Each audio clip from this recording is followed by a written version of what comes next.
Hi friends, ఈరోజు మనం Russia Ukraine war గురించి మాట్లాడుకుందాం. ఈ యుద్ధం మొదలై రీసెంట్గా 1000 రోజులు పూర్తి చేసుకుంది. ఈ యుద్ధం ఫిబ్రవరి 24, 2022లో మొదలైంది.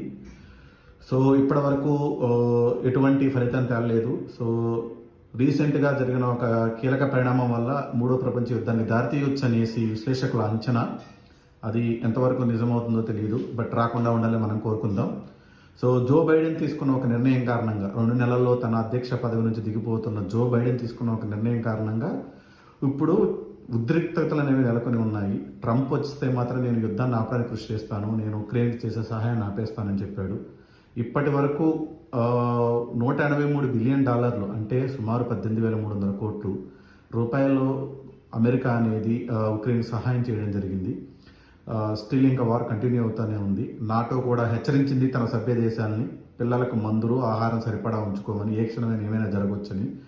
సో మనమైతే ఏమీ జరగకూడదని ఉండాలని కోరుకుందాం. సో రీసెంట్గా జో బైడెన్ తీసుకున్న నిర్ణయం ఏంటంటే లాంగ్ రేంజ్ మిస్సైల్స్ని, అంటే మీన్స్ అణుశక్తి కలిగిన క్షిపణులను ప్రయోగించడానికి ఉక్రెయిన్కి పర్మిషన్ ఇచ్చింది. అవి అమెరికానే బైడెన్ హయాంలో ఉక్రెయిన్కి సరఫరా చేసింది. సో అది రీసెంట్గా 1-2 క్షిపణులను ప్రయోగించడం జరిగిందని రష్యా కూడా అనౌన్స్ చేయడం జరిగింది. రష్యా కూడా టెస్ట్ చేస్తుంది ఇప్పుడు దానికి.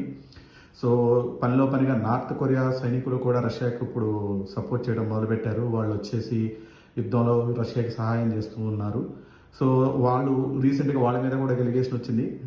సో ఇట్స్ ఏంటంటే వాళ్ళకి అపరిమితమైన ఇంటర్నెట్. సో నార్త్ కొరియా గురించి మీకు తెలిసిందే కదా, అక్కడ ఎలాంటి నియంత కండిషన్స్ ఉంటాయనేది కిమ్ గురించి.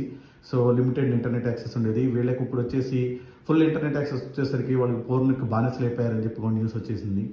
సో ఇదే విధంగా ఇటు మరోవైపు ఆఫ్ఘనిస్తాన్ కూడా రష్యాకి సహకారం చేస్తుంది. భారత్ మాత్రం తన తటస్థ వైఖరిని అవలంబిస్తూనే ఉంది. ఇటు రష్యాతోనూ అటు ఉక్రెయిన్తోనూ కూడా చర్చల ద్వారానే పరిష్కరించుకోవాలని చెప్పి చెప్తా ఉంది.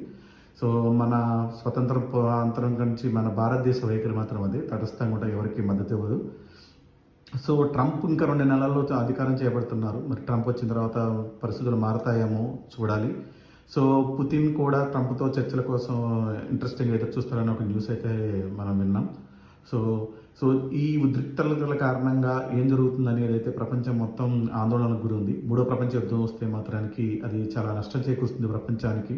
ఆ 2 దేశాల మధ్య కాదు, ఈ ప్రపంచ ఆర్థిక వ్యవస్థకు కూడా చాలా ఎఫెక్ట్ అవుతుంది. సో బైడెన్ ఒక అనాలోచిత నిర్ణయం తీసుకున్నాడని అనుకోవచ్చు.